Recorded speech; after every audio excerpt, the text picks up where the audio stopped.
Que el Señor les bendiga, queridos hermanos y amigos, la paz de nuestro Señor. Aquí estamos una vez más para compartir la palabra de Dios en este día sobre la epístola de Santiago. Queremos darte la bienvenida y orar en este día para que el Señor pueda iluminar nuestro corazón. Así que vamos a cerrar los ojos un momento y oremos al Señor. Padre amado, Padre santo, te damos gracias por darnos el privilegio y la oportunidad de estar reunidos en este día, Señor. Queremos que nos hables al corazón, nos des gracia, entendimiento, dirección.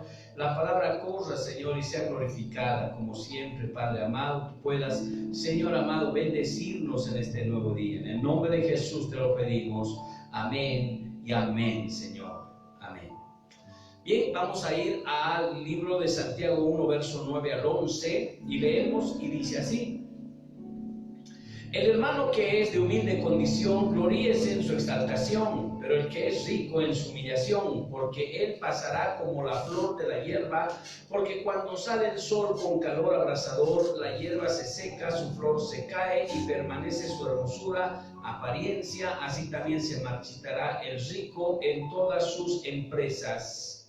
Hoy vamos a hablar acerca de este pasaje y seguramente el tema que surge de estos versículos es la futilidad de las riquezas, es decir, la insignificación, la intrascendencia, la irrelevancia de todo lo que significa riquezas, de las cuales muchos pueden llegar a agarrarse. Bueno, vamos a empezar con el versículo 9 y dice en nuestra versión: el hermano que es de humilde condición, gloríese en su exaltación. Este mismo versículo en la Nueva Traducción Viviente dice: los creyentes pobres pueden enorgullecerse en Dios, que los ha honrado. Estos pasajes de que puede existir creyentes pobres dentro de la congregación, creyentes con escasos recursos dentro de la iglesia, y esta significación de estos cristianos pobres que puedan estar, deben, dice, gloriarse en su exaltación. En otras palabras, deben jactarse. La palabra gloriarse en su original es jactarse en el buen sentido de la palabra. Deben enorgullecerse ¿de qué? De su salvación, dice la Biblia en todo caso. También esta palabra exaltación viene de su original hupus y significa que debe exaltarse en su elevación al cielo, lo cual también es su salvación. El pobre necesita tener esperanza de poder entrar al reino de Dios. En eso puede gloriarse, ya que no puede gloriarse de no tener, de que hay necesidad, hay escasez, y a eso va Santiago cuando habla en este tema.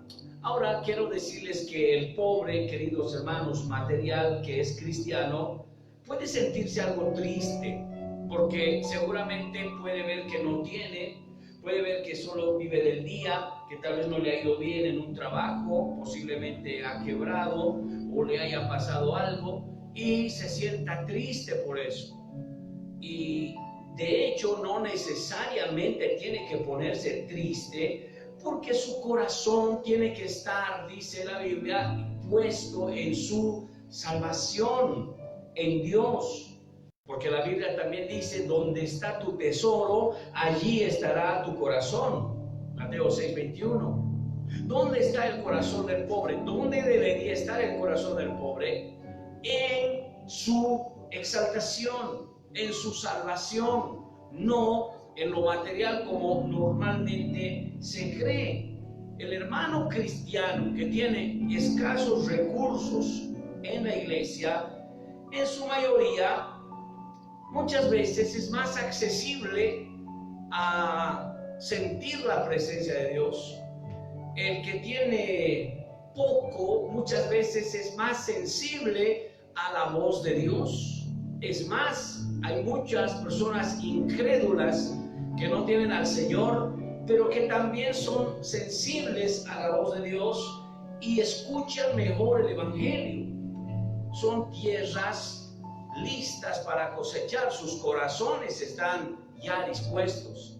La Biblia dice en el libro de Lucas 4:18,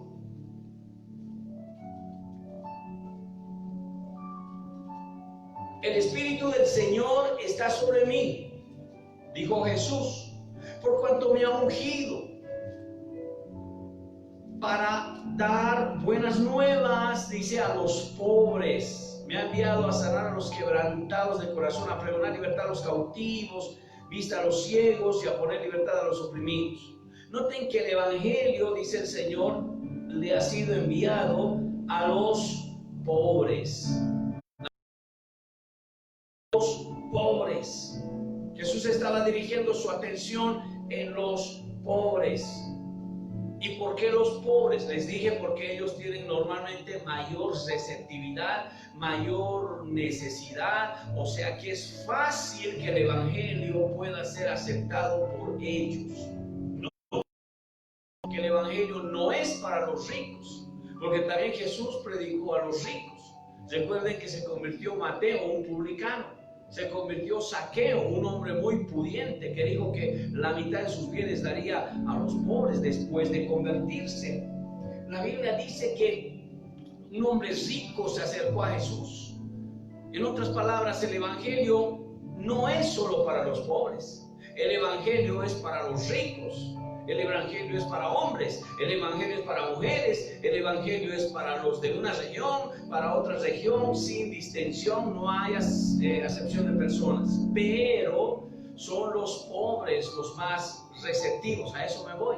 Son los pobres los más, digamos, sensibles para que ellos puedan llegar a aceptar a Jesucristo como Señor y Salvador. Pueden cambiar fácilmente porque no tiene nada. Solamente puede aceptar al Señor Jesucristo y para ellos es una buena opción. Cristo les puede bendecir, les puede dar esperanza, les puede dar paz y para muchos pobres es muy bueno esto y entonces lo aceptan de corazón.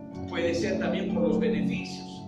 Por ahí creen también que Dios los pueda prosperar, los pueda sacar de su enfermedad, tal vez de su recesión, de su escasez, tal vez de una pérdida. Entonces, ¿qué hace el Evangelio? Obra. Los pobres son más receptivos. Los pobres también no tienen nada, queridos hermanos, porque pueden ser más sinceros. De hecho, los pobres pueden entregarse con mayor facilidad de corazón y pueden contarle al Señor todo, ya que los pobres no tienen nada que perder. Por alguna razón los pobres son pobres, pero ojo, esto también me muestra que si hay creyentes pobres, no necesariamente la pobreza es pecado o viene por causas del pecado. Por supuesto que la pobreza puede venir por esa vía. Por ejemplo, ¿por qué uno puede llegar a ser pobre? Independientemente de su fe. Y es importante entender, porque Santiago está hablando de un punto muy delicado. ¿Cómo puede llegar uno a ser pobre independientemente de su fe, antes de haber conocido al Señor o después de haber conocido al Señor? Una persona puede llegar a ser pobre primeramente en la vida, y estoy hablando a nivel general, por cuestiones del pecado. Cuando una persona se mete a la corrupción, se mete a problemas con otras personas, tráfico, trata y tantas cosas, por ganar dinero, a las drogas por ganar dinero, puede terminar pobre y puede terminar muerto, puede terminar en la cárcel sin nada, o puede terminar como un ajuste de cuentas digamos, asesinado.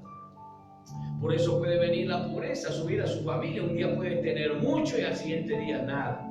Llegó la pobreza para un hombre que puede estar inclusive fugitivo, buscado por las autoridades. Por supuesto que la pobreza viene por el pecado. La pobreza viene por el pecado, por ejemplo, de robo. Cuando las personas roban a los hombres, la Biblia dice que el que roba será robado. Nunca va a poder disfrutar de lo robado, no importa lo que haya robado. Si se haya entrado a una casa, le haya quitado a alguien el celular, uno piensa que eso va a ser una fuente de riqueza y no pasa eso. Porque hay una maldición en el robar. La gente que roba a otra persona termina perdiendo también lo que ha robado. O si lo vende y lo compra, el dinero se esfuma y se va. Y ya no hay producción, no hay riqueza, no hay utilidad. Y vuelve a robar nuevamente. Y vuelve a robar nuevamente. Ese es un círculo vicioso, ¿no? Por el pecado de robar al Señor también. La Biblia claramente dice en Malaquías capítulo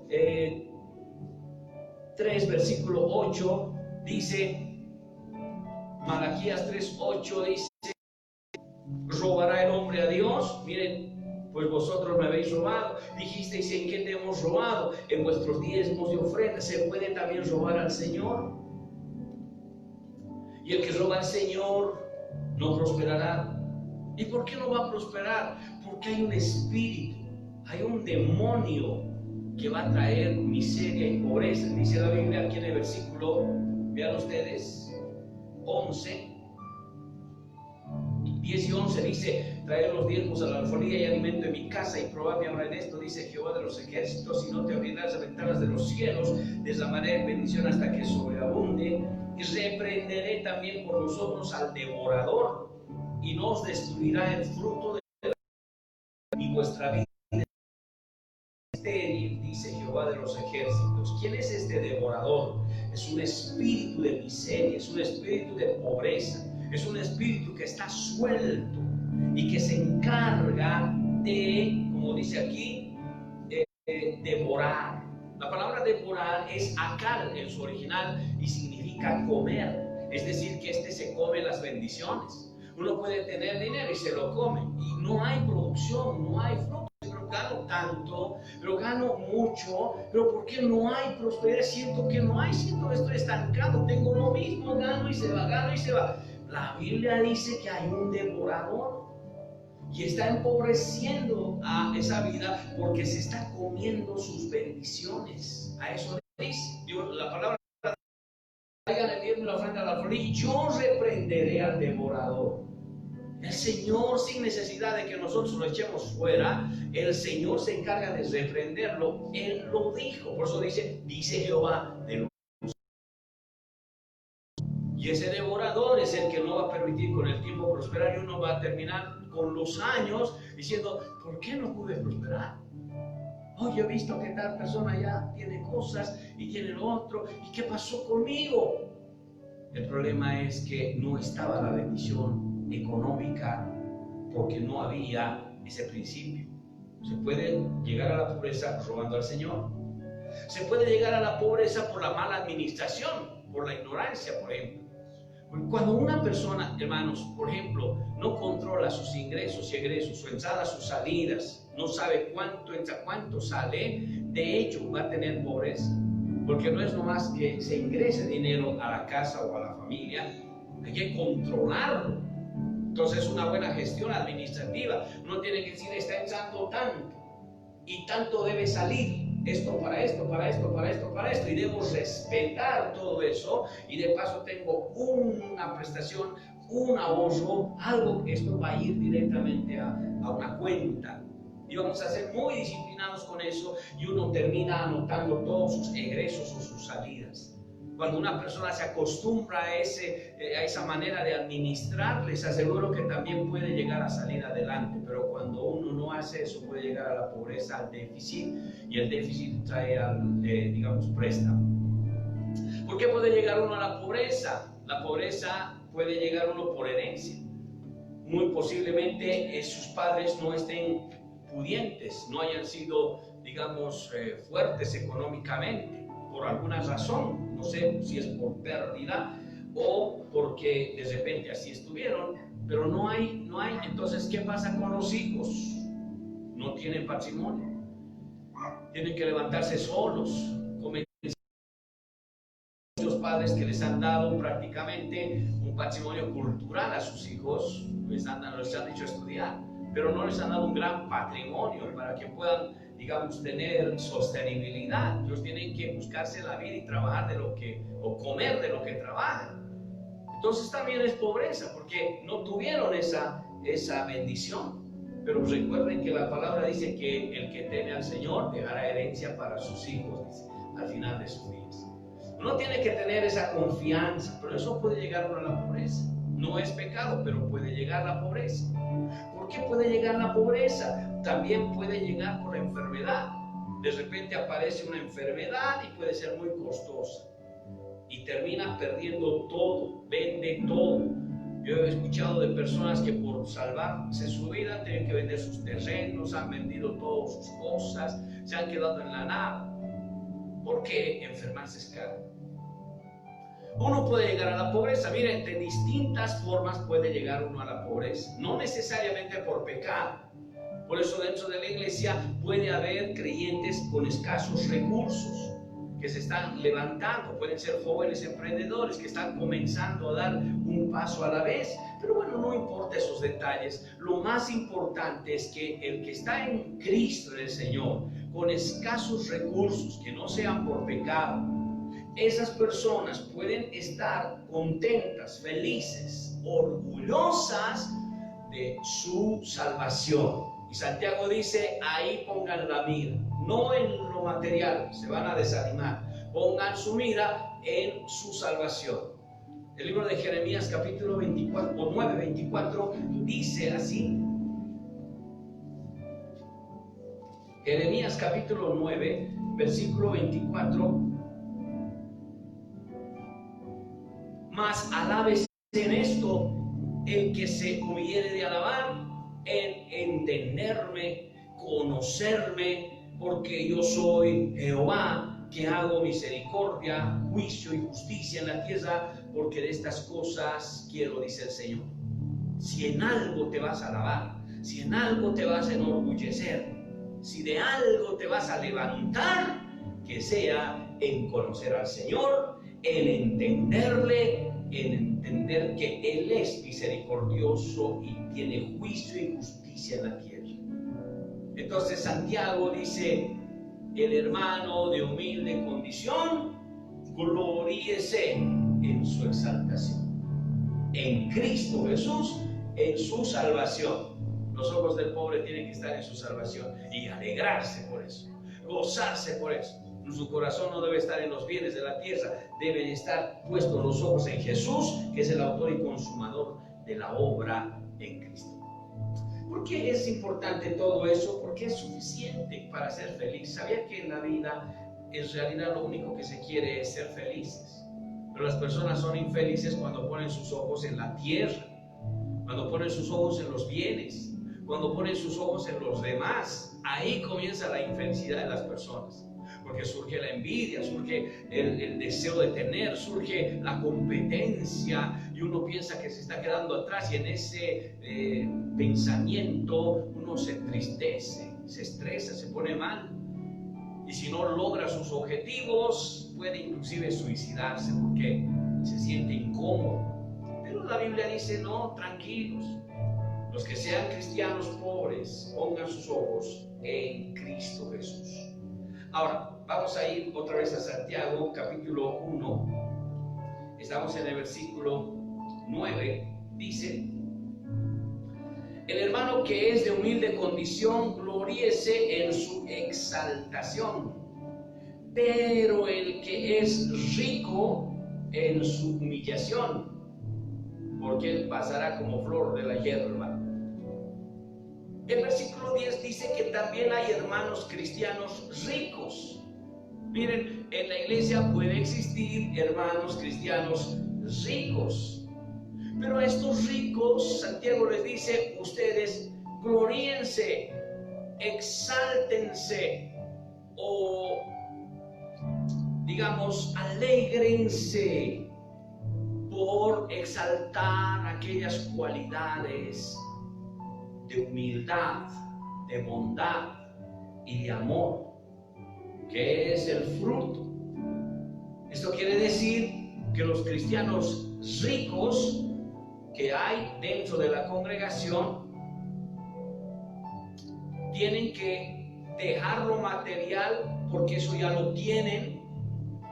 Un creyente o un no creyente, no importa, puede llegar a tener eso en su corazón, y eso es lo que no le permite seguir ni buscar a Dios o acercarse a Dios, y su corazón está en eso. Entonces descuida su comunión. No se puede servir a dos señores. Se menospreciará uno y se amará al otro.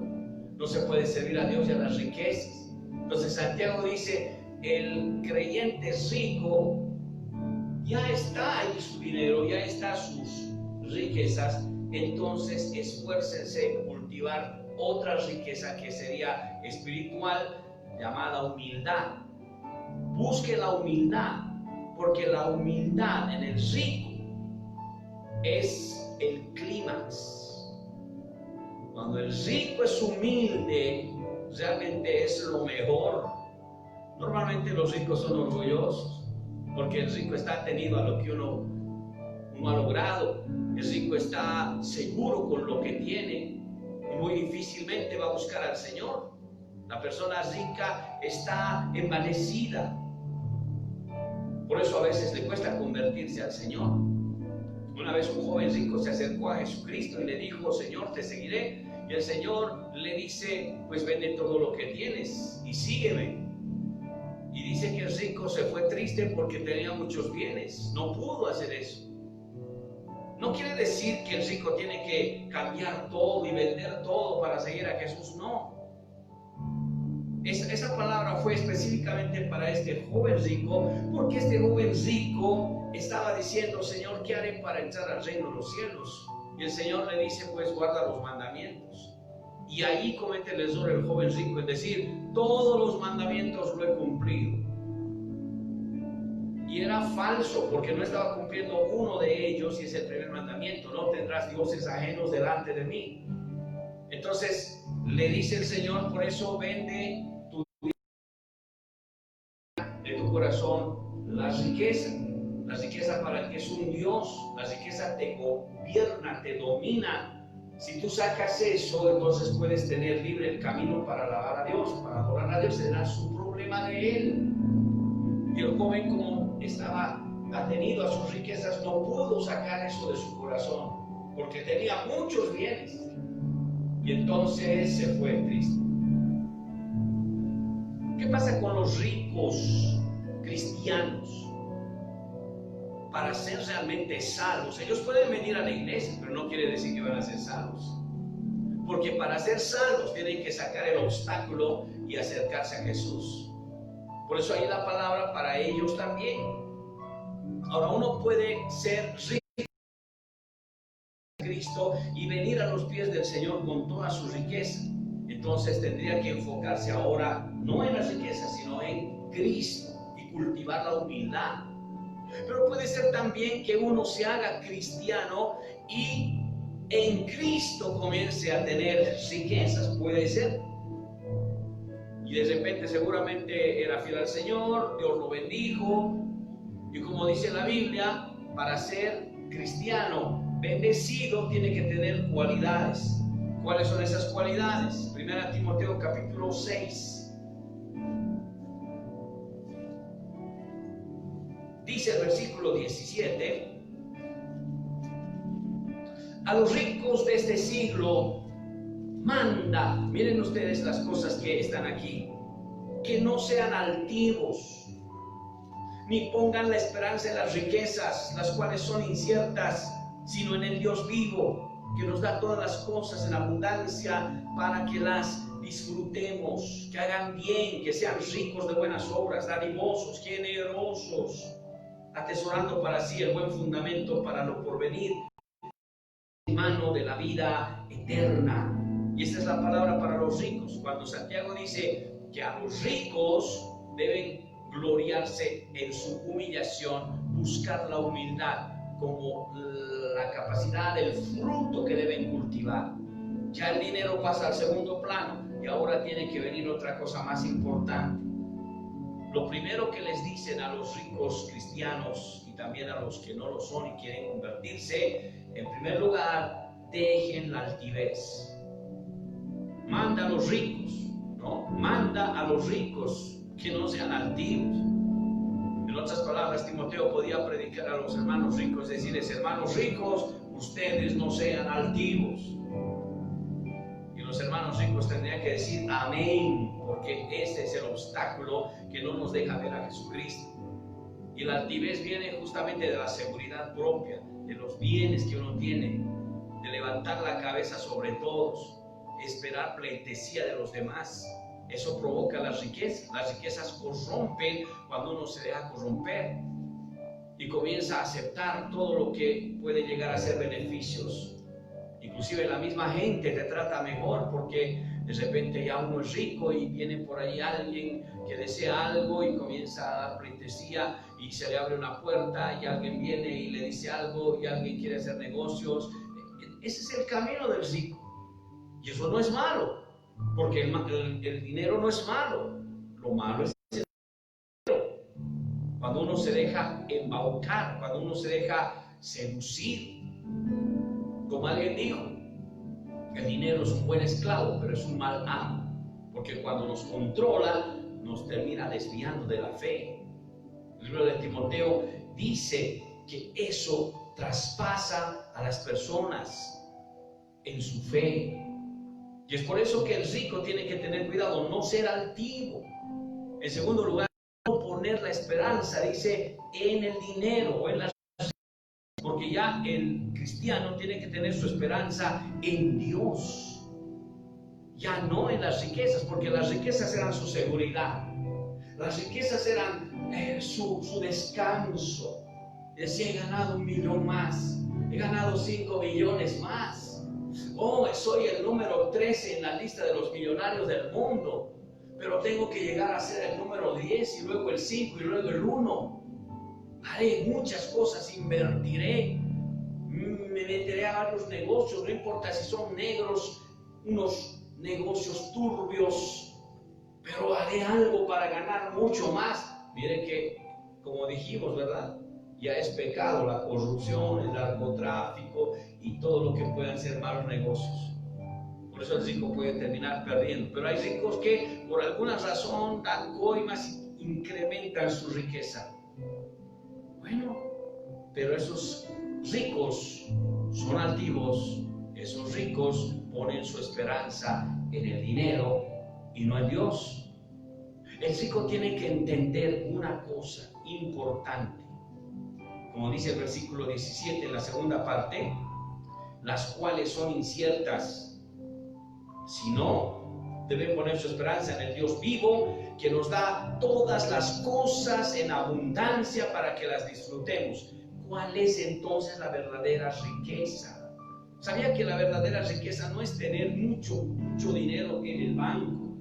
Y hasta a veces tengo tanto, dice en el banco, pero ¿qué haces con eso?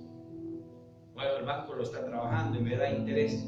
Bueno, está bien, pero cuando lo disfrutas, porque hay ricos inclusive que han terminado tan avaros, tan egoístas, que ni ellos mismos comenzaban a disfrutar de ese dinero. Yo escuché de tantos testimonios, como el de una mujer que tenía 10 hoteles en la ciudad, en diferentes ciudades. Y cuando iba a visitar a los hoteles que tenía, ella prefería pasar el alojamiento en un alojamiento cualquiera y comprarse el periódico para taparse con el periódico y pasar así la noche y no pagar más. Imagínense, teniendo tantos hoteles, ir a un alojamiento cualquiera. Hay personas que tienen ese pensamiento. Hay otras personas que en sus riquezas se envanecen tanto que acumulan. Una vez fuimos a preguntar algunos terrenos por ahí para comprar para el Instituto Bíblico y nos pues cruzamos con un par de personas dueños de la cadena Luigi y que tenían un gran edificio al frente de la universidad. Todo lo que es Luigi son de ellos y hay varios negocios. Y ahí eran 2 hermanos y entonces hablamos con uno. Yo nos digo, yo tengo un terreno allá, les puedo vender, si quieren vamos. Y bueno, fuimos, pero no parecía el dueño, una persona que ni se vestía bien. Y bueno, está bien, vamos, fuimos a tal lugar, ¿no? Y nosotros pensábamos que él iba a pagar el truck, tan rico, hermano, el taxi. Y créanme que él se quedó así, ¿no? Y claro, el tesorero tuvo que pagar, ¿no? ¿Cuánto es? 20 bolivianos, muy bien, pagó. Me hubiera dicho, bueno, 10 por lo menos daremos a mitades, ¿no? Pero nada, Realmente el rico es rico también porque acumula, se gloria en ver tantas cosas, pero no gasta para él. Prefiere vivir en algo pequeño. Ni siquiera tiene sus comodidades. Miren cómo el espíritu de riqueza obra. No pongan su esperanza ahí, dice, pero no tiene caso. Y luego dice la Biblia, tienen que entender que la verdadera riqueza es aquella que viene del cielo y trae abundancia y la disfrutamos. La riqueza es la que provoca alegría, felicidad y no trae tristeza con ella. Creo que una persona podía ser feliz con lo que tiene, no le falta, tiene lo que tiene, lo que le agrada, lo que le gusta, y dice, estoy feliz con lo que tengo. Pero no será que tiene una gran cuenta, unos millones por ahí. Tampoco tiene escasez, necesidad como para blasfemar. Razón decía el salmista, no me des poco para mucho para envanecerme, dame lo que necesito, donde yo me sienta pleno, realizado, feliz. Y esa sería la verdadera riqueza para el rico, porque esa es una palabra para el rico, para decirle que disfrute lo que tiene. Porque hay inclusive ricos que una vez escuché, un rico se enfermó del coronavirus y padeciendo semanas. Al final le dieron la cuenta y dijo, tanto dinero, y se puso a llorar. Porque cuando ya estaba mejor, le dieron la cuenta y realmente estaba, ¿verdad? Era mucho dinero. Y él dijo, yo no sabía qué costaba. ¿Y por qué cuesta tanto? Es que el Señor te ha usado mucho oxígeno. Él dijo, pero yo tengo oxígeno gratis, que no lo he sabido aprovechar. Un recurso de Dios, que jamás hemos pagado un centavo por él. Fue totalmente gratis. Ahora que tengo necesidad, necesito un oxígeno extra, me cobran de esta manera. Él salió agradecido. Miren cómo salen los frutos cuando uno entiende ciertas cosas. Hay personas que han tenido mucho dinero y antes de morir han dicho, ¿ahora qué hago? Toda mi vida me he privado, he trabajado, pero ya estoy por morir, ¿y qué va a pasar con mi riqueza? Hay gente que ha donado la mitad de sus riquezas, cáncer, contra el SIDA, pero ellos han vivido a plan de esfuerzo, trabajo, sacrificio, y hasta privándose de muchas cosas, pensando de que eso era bueno, pero finalmente su dinero ha terminado en otras manos, o ha terminado en las manos de sus hijos, quienes no lo han sabido valorar. La verdadera riqueza es la que se disfruta, dice a los ricos Santiago, y estas cosas dice que uno las tiene en abundancia. Hay que tener ese pensamiento cuando uno quiere salir adelante. Hay personas que pueden ser ricas, pero la pobreza está en la mente, en el corazón también. Hay personas que se compran, como siempre dije, ¿no?, unas ollas muy lindas y los tienen en su vitrina por todo el resto de su vida. Y dicen, ay, mira, qué lindas ollas, y un día se dan cuenta que ya están viejitas y van a morir. Y dicen, ¿y ahora mis ollas? ¿Qué voy a hacer con ellas? Y ahí está la yerna diciendo, no, estas van a ser para mí. Las voy a usar de vacío. Imagínense, ella no va a apreciar porque no le ha costado, pero la otra que lo tenía ahí no lo ha disfrutado. Estaba en su olla engrasada, rota, desportillada, tomaba en un vaso desportillado y allá su vajilla bonita. Esa es la mentalidad de pobreza. Cuando se muera uno entenderá, como Narciso el avaro. Solo antes de morir, minutos antes de morir, dijo, quiero solo un deseo, les pido un deseo.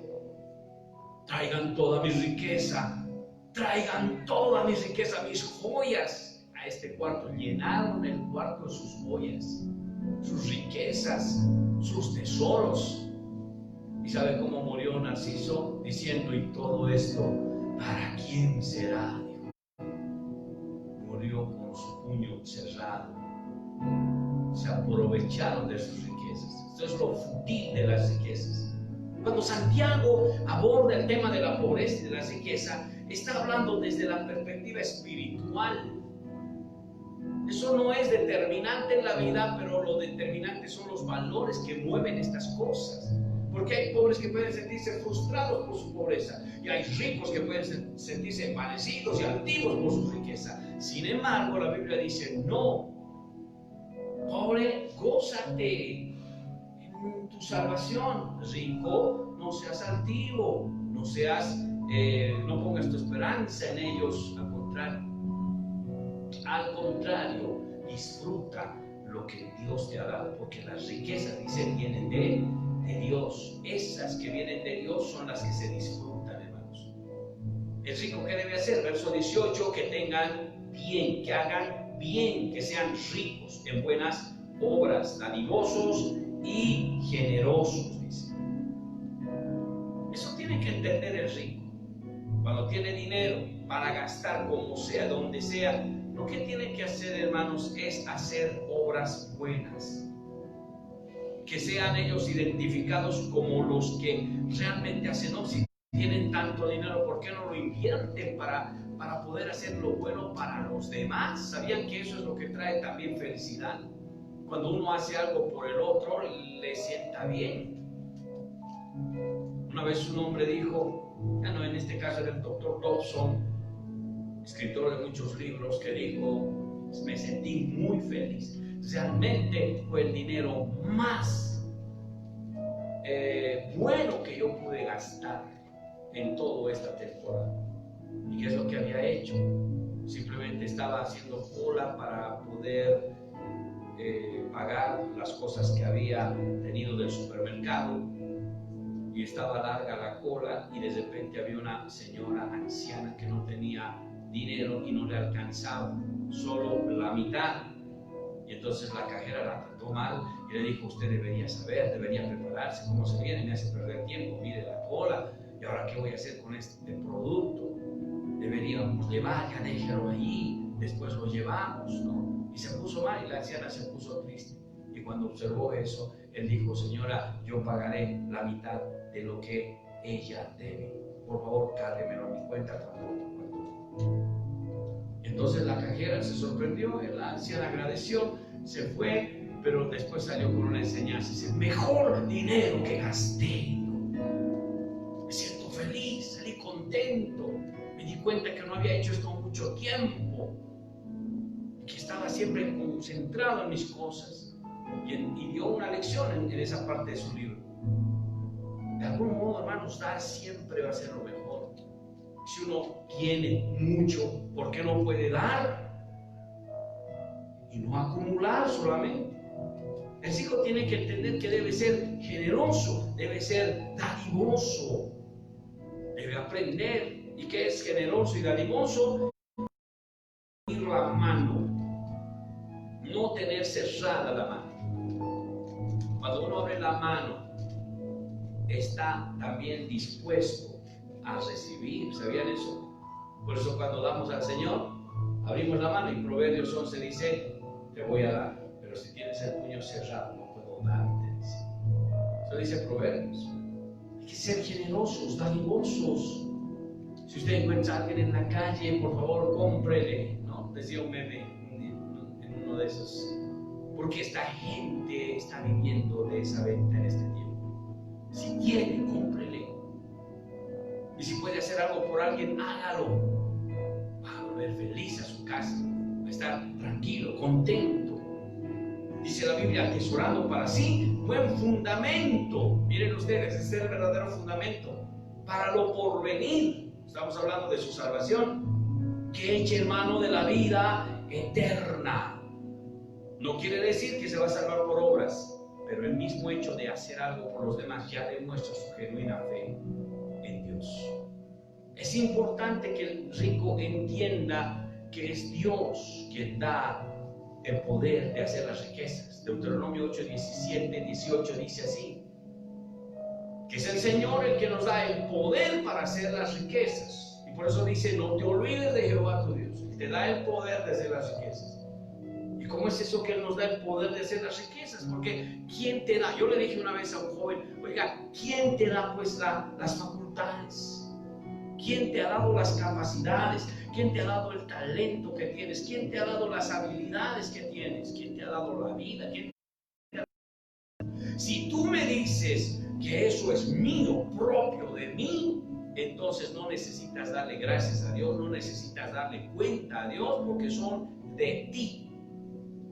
Por lo tanto, tú tienes derecho de decir, gracias a mi esfuerzo, gracias a mi trabajo, gracias a mi sudor, me he ganado todo lo que tengo, gracias a mí. Pero si crees que es Dios el que te da la facultad, la inteligencia, la sabiduría, los dones, los talentos, la vida, la salud, tú tendrías que decir, gracias a Él, que me da la capacidad, que me da el talento, que me da la fuerza para trabajar y hacer riquezas. Es gracias a Dios, y como es gracias a Él, entonces le honro al Señor con mis bienes. Honren a Jehová con sus bienes y con las primicias de todos sus frutos. Ese es el principio para una persona que entiende de quién viene todo. Al final se va a saber si realmente eran solo nuestras o Dios nos lo dio. Porque si Dios nos lo dio, un día nos va a pedir cuentas y decir, venga, ¿qué has hecho con todo esto? Por eso le manda al rico que haga buenas obras, sea generoso y sea dadivoso. Además, Dios da no solamente las capacidades, también Dios da la materia prima. La materia prima, el Salmo 24, verso 1 dice que de Jehová es la tierra de su plenitud, el mundo y todos los que en él habitan. Y esto quiere decir que Dios dio a los hombres la tierra, el patrimonio, los minerales, la fauna, la flora, todo. Es de ahí donde sale todo lo que vemos, es de ahí donde sale la ropa, es de ahí donde salen los zapatos, es de ahí donde salen los fierros, de ahí sale la madera, la materia prima. Es Dios quien la dio al hombre. Dios tiene todo el derecho de cobrarles y decirles, mía es la tierra y su plenitud. Y no solo ellos, sino ustedes, el mundo y los que en la vida. El mundo debería darle gracias. La Biblia dice que Él es el dueño. Por eso nosotros los hombres simplemente podemos administrar, somos mayordomos, administradores. Y los creyentes ya lo entendemos y estamos en regla, pero los creyentes ricos o los ricos incrédulos son los que no han llegado a este principio. Y tienden a decir, es mío y por lo tanto no lo comparto.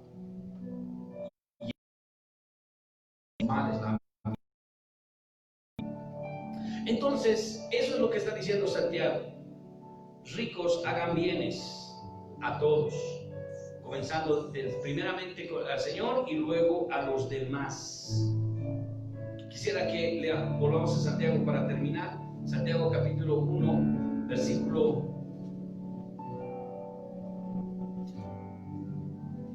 9, 10, 11. Dice la Biblia en el versículo, hermanos, 10, pero el que es rico en su humillación, porque pasará como flor de la hierba. Y esto tiene que ver, hermanos, con todo lo que el rico tiene. ¿Por qué razón tiene que entender de que no ponga su corazón en las riquezas, sino en Dios, en el fruto, en lo que Dios da? Más bien utilice esas riquezas para hacer felices a los otros, utilice sus riquezas para sentirse bien, para tener esperanza y buen fundamento. ¿Por qué lo dice? Porque las riquezas son inciertas, porque las riquezas son efímeras, las riquezas se desvanecen de la noche a la mañana. Los ricos tienen que saber que si ponen su corazón en las cosas insignificantes, irrelevantes, terminarán como las cosas también. Por eso inmediatamente el rico lo que tiene que hacer es comenzar a cambiar de perspectiva y poner ahora su trabajo en el Señor, ¿verdad? Porque cuidado que se deje llevar por la ambición, por la corrupción, por el pecado, y eso sería peor. ¿Sabía que el dinero se va a perder de manera natural? Dice aquí como la flor de la hierba. se termina desvaneciendo y pasa. Así es la riqueza, como dando a entender, no es permanente. Las riquezas se pierden, es como el dinero en el bolsillo, que termina perdiéndose. Yo no sé cuántos han experimentado esto, pero a veces uno tiene en su bolsillo 100 bolivianos el día lunes, el viernes ya gastando 100. El viernes ya tiene 50, 60, tal vez 30. El dinero se va. Así son las riquezas, está diciendo la palabra del Señor. El dinero se pierde. No sé cómo, pero se pierde. Por eso el rico, en su inteligencia natural, lo que quiere es acumular. Y ahí cae en ambición, en avaricia. Pero si lo tengo, lo gasto, en su indisciplina. Pero lo cierto es que el dinero siempre llega a perderse. No sé, es un mal. No sé si es una maldición, hermano. Y hasta uno se hace esclavo de eso. Trabaja, gana y trabaja y gana y trabaja y gana. Y así pasan los años, y uno se termina perdiendo la salud. El dinero se pierde, las riquezas también. Qué tremendo. Dice el versículo 11, así se pierde, mire. Porque como cuando sale el sol con el calor abrasador, la hierba se seca, su flor se cae y perece su hermosura, apariencia, así también se marchitará el rico en todas sus empresas. ¿Cómo se pierde el dinero, hermanos? Como la hierba. Es cuando el sol le da fuerte, está diciendo. Las riquezas se detienen y las riquezas se tiempo por acción natural de un virus llamado COVID. ¿Cuánta pérdida está habiendo? Pueden creer, un pequeño virus está dando un revés grande a las transnacionales, a las multinacionales, a los hombres dueños del petróleo, por aquí por allá, inversiones, la bolsa de valor. Un pequeño virus natural dándole un revés grande a los ricos de este mundo. ¡Qué increíble! He estado pensando que este virus es semejante a la Torre de Babel, como un juicio. La connotación de la Torre de Babel era justamente la separación de las personas. Y se fueron, dejaron de edificar, estuvieron queriendo llegar en su arrogancia al cielo, hacerse una torre grande. Simplemente el Señor los separó. Y eso es lo que pasa en este tiempo. La gente se está separando. A causa de ese, digamos, de ese problema, es que hoy están quebrando los negocios, se están cerrando, ya no hay conciertos, ya no hay tiendas, ya no hay cines, no hay deporte, hasta las iglesias se han cerrado. Imagínense las mega iglesias que estarán haciendo, las que aglutinaban 30,000, 50,000 personas, 10,000 personas. La gente ya tiene miedo. Imagínense todo eso, y tal vez va a seguir todo esto. Y aunque se reúna hasta un 30%, va a ser difícil llegar cuando la congregación sobrepasa los 10,000 miembros o 15,000 miembros. Es difícil. Los colegios privados, las universidades privadas. Hay ciertamente una pérdida. Todas las transacciones han bajado. Y uno se pone a pensar, qué terrible, cómo ha caído en un rato. Nadie pensaba, todos decían, vamos a ganar, vamos a invertir, y aquí el capital es lo importante. Pero ahora ya no hay tal cosa, porque todos nos hemos separado, ni nos podemos tomar de la mano o abrazar. Es un juicio, parece, del Señor. Siempre he creído que es un juicio de los últimos tiempos. ¿Cómo se entiende esta pérdida?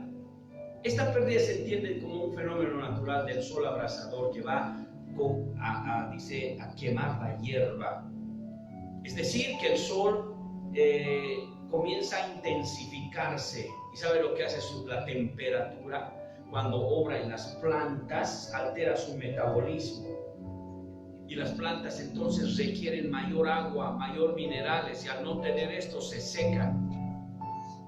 Y cuando sube la temperatura se seca la hierba, y la hierba es lo primero que cae. Es esa la imagen que nos da el Señor cuando dice: así va a pasar al rico con torres. Están bien, digamos, floreciendo, están grandiosas. Todo termina y ahí acaba, hermanos. Dice que ese es el destino de la riqueza. Al final sí o sí va a pasar, no solamente por cuestión de este virus, sino también tenemos que saber que al final de los tiempos, hermanos, al final de los tiempos, en la gran tribulación, de la misma manera, los rascacielos van a caer al piso, los grandes edificios van a quebrar, los bancos. Imagínense, dice que los ricos, la Biblia dice en Apocalipsis, los reyes de la tierra van a ir a los montes, van a escaparse a las cuevas y van a orar a las piedras, diciendo: caed sobre nosotros y escondednos de la ira del Cordero, porque el gran día de su ira ha llegado. La pregunta es: ¿dónde están las riquezas en ese tiempo? ¿Dónde están las riquezas? A veces uno tanto ha trabajado como si aquí viviría eternamente.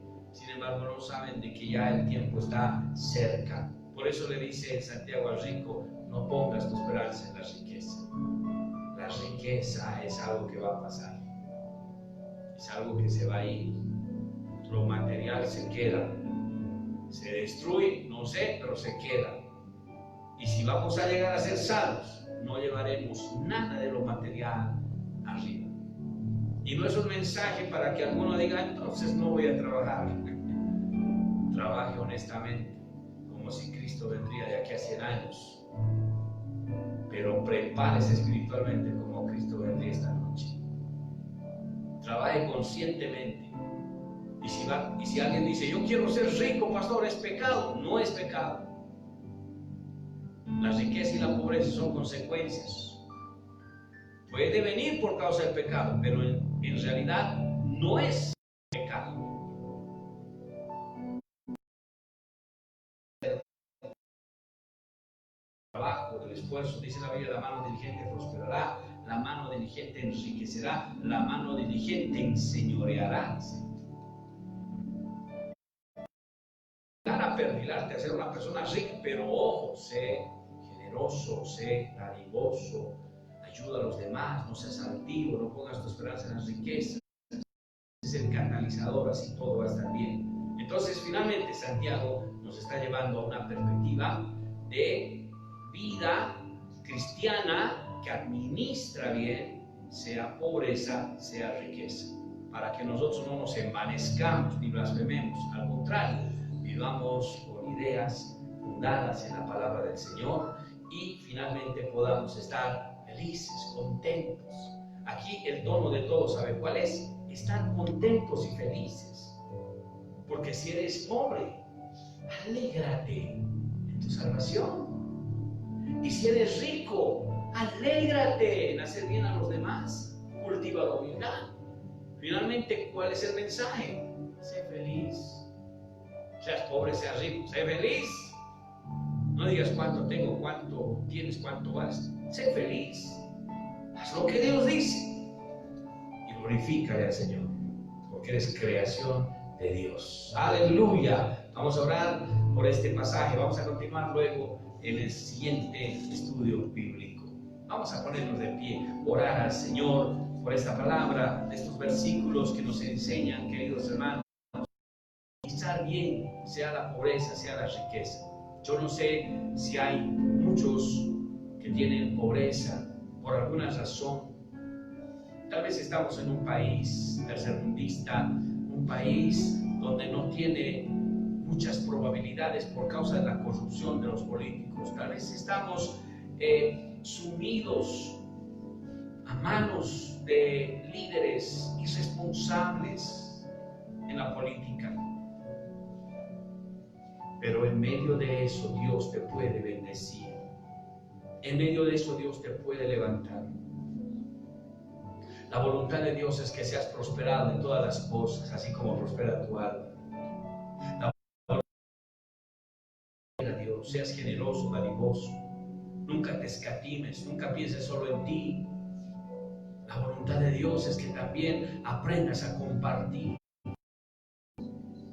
Seas justo delante de Dios. Esa es la voluntad del Señor. Queridos hermanos, si alguien está pasando pobreza o ha tenido pobreza, tenga fe, tenga confianza. Dios puede prosperar. Dios nos da los medios para prosperar. Pero si alguno